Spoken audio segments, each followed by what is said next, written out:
विक्रमपुर नाम के एक गांव में रीमा अपनी चाचा और चाची के साथ रहती थी। रीमा जब 2 साल की थी तभी उसके माता पिता की एक सड़क एक्सीडेंट में मृत्यु हो गई थी। तभी से रीमा उसके चाचा रमेश और चाची मीना के साथ ही रहती थी। उसके चाचा उसको बहुत प्यार भी करते थे। रीमा की चाची की भी एक बेटी थी, उसका नाम था जूली। जूली देखने में जितनी सुंदर थी, मन से उतनी ही बुरी थी। रीमा देखने में बहुत सुंदर नहीं थी, वो बहुत सांवली थी, पर रीमा दिल की बहुत साफ लड़की थी। वो हमेशा दूसरों की मदद किया करती थी। रीमा और मीना एक ही स्कूल में पढ़ाई किया करते थे। रीमा को पूरा स्कूल उसके सांवलेपन के लिए काली कलूटी बोलकर चिढ़ाता था और इसीलिए जूली अपनी बहन रीमा को बिल्कुल भी पसंद नहीं करती थी। जूली चाहती थी कि रीमा उसके साथ स्कूल ना जाए, पर वो अपने पापा के चलते कुछ बोल भी नहीं पाती थी। एक दिन जूही स्कूल से घर आती है और अपनी माँ को बुलाकर बोलती है, माँ देखो ना, ये काली कलूटी रीमा के चलते मुझे भी सुनना पड़ता है स्कूल में। सभी मुझे जूली कम और काली कलूटी की बहन बोलकर ज्यादा चिढ़ाते हैं। अगर ऐसा ही चलता रहेगा तो कल से मैं स्कूल ही नहीं जाऊंगी। या तो ये स्कूल जाएगी या तो फिर मैं स्कूल जाऊंगी। बेटा मुझे भी ये कहाँ पसंद है। मेरा बस चलता तो मैंने कब का उसे घर से निकाल दिया होता।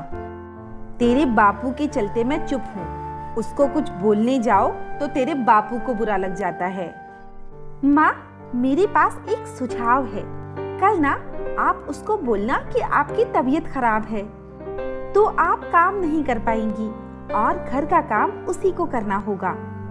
कुछ दिन ऐसे ही चलने दो, फिर जब पापा घर से काम के लिए शहर जाएंगे तब हम उसको घर से निकाल देंगे। वाह बेटा, तुम मेरी ही बेटी हो। क्या तरकीब निकाली है तुमने। इससे सांप भी मर जाएगा और लाठी भी नहीं टूटेगी। पर बेटा उसको निकाल देंगे तो तेरे बापू को भी तो जवाब देना होगा मुझे। तेरे बापू को क्या बोलेंगे हम, बोलो।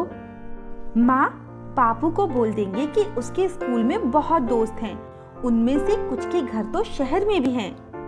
बापू को बोल देंगे कि घर का काम करने के लिए कहा तो झगड़ा करके घर से ही चली गई। ठीक है बेटा, कल से मैं देखती हूँ कि वो स्कूल कैसे जाती है। घर में रहेगी वो काली कलूटी। माँ बेटी के बनाए हुए चाल के मुताबिक दूसरे दिन सुबह वही हुआ। रीमा जब स्कूल जाने के लिए तैयार हो रही थी तभी उसकी चाची मीना उसके पास आती है और बोलती है, रीमा आज तुम स्कूल मत जाओ। देखो मेरी तबीयत बहुत खराब है। आज अगर तुम स्कूल चली जाओगी तो घर का काम कौन करेगा, बोलो। आज मुझे बिल्कुल भी ठीक नहीं लग रहा है। तुम अगर एक दिन स्कूल नहीं जाओगी तो कोई आफत नहीं आ जाएगी, समझी। चाची माँ कोई बात नहीं, मैं आज स्कूल नहीं जाऊंगी। मैं आज घर पर ही रहूंगी और घर का सारा काम भी कर दूंगी। आप आराम करो। रीमा दिन भर घर का काम करती रहती है और उसकी चाची तबीयत खराब का बहाना लेकर पूरा दिन आराम करती रहती है। अब ये रोज का हो गया था, कभी ये बहाना ये काम, कभी वो बहाना वो काम। रीमा अगर कुछ कहना चाहती थी तो उसे उसकी चाची बहुत बेइज्जत करती। फिर एक दिन, चाची माँ मुझे स्कूल जाना है, आप मुझे जाने दो ना, मेरा एग्जाम भी आने को है। मैं कुछ पढ़ाई भी नहीं कर पा रही हूँ। ओ महारानी, पढ़ाई करके कौन सा कलेक्टर बनेगी तू। दिन भर तो मुफ्त की रोटियां खाती है। कुछ दिन घर पर रहकर थोड़ा काम कर लिया तो तेरा बदन थक गया। जूली पढ़ाई कर रही है, वो काफी है मेरे लिए। और वैसे भी पढ़ाई करके कौन सा हेलीकॉप्टर उड़ा लेगी तू। सूरत भी तो वैसी नहीं है तेरी, काली कलूटी। जा, मेरा दिमाग मत खा और अपना काम कर। मीना खरी खोटी सुनाकर चली जाती है और रीमा रोते हुए घर का काम करने लगती है। अब ये रोज का हो चुका था, भला कौन इतना बर्दाश्त करता होगा। रीमा यही सोच रही थी, तभी उसका चाचा काम से लौट आता है। अरे रीमा बेटा, क्या हुआ? तेरा चेहरा क्यों उतरा है?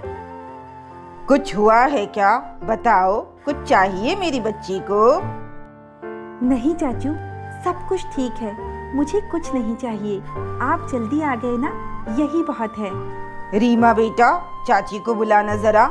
हम आज जल्दी आए क्योंकि कल हमें काम से शहर जाना है और इसीलिए मैंने तुमसे पूछा कि कुछ चाहिए क्या। तभी मीना आ जाती है।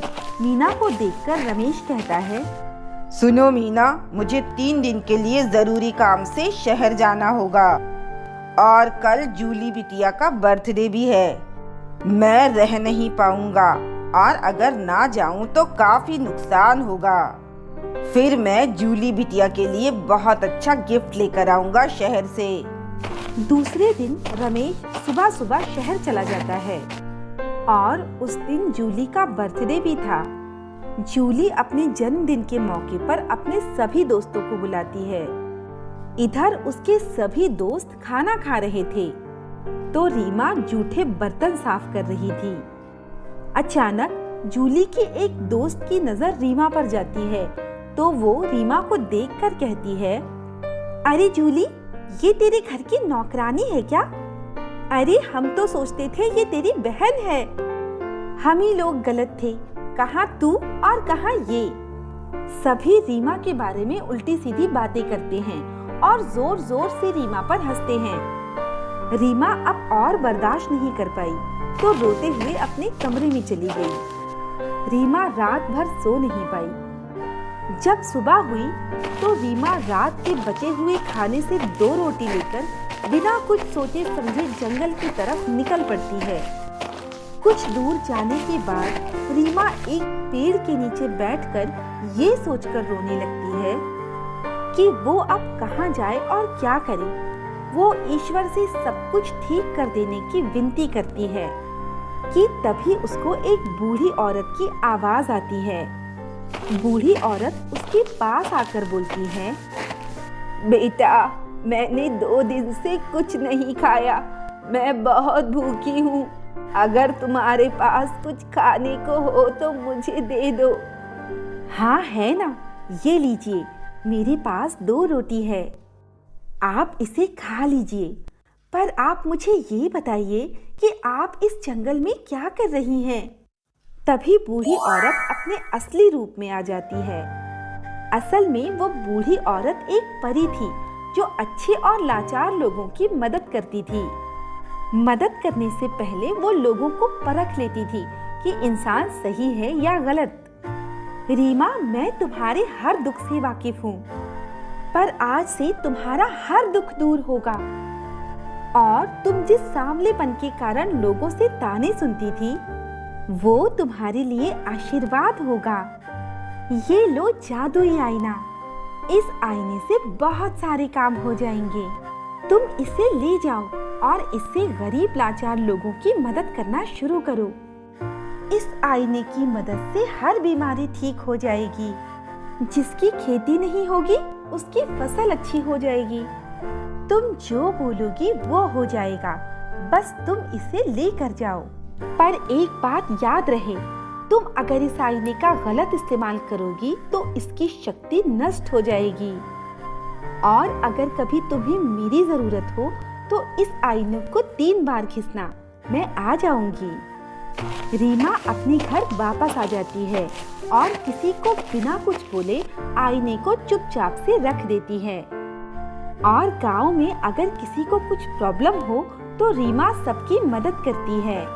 धीरे धीरे रीमा पूरे गांव के लिए आशीर्वाद बन जाती है और रीमा को अगर कोई कुछ पूछता है तो वो कहती है, सब भगवान की कृपा है।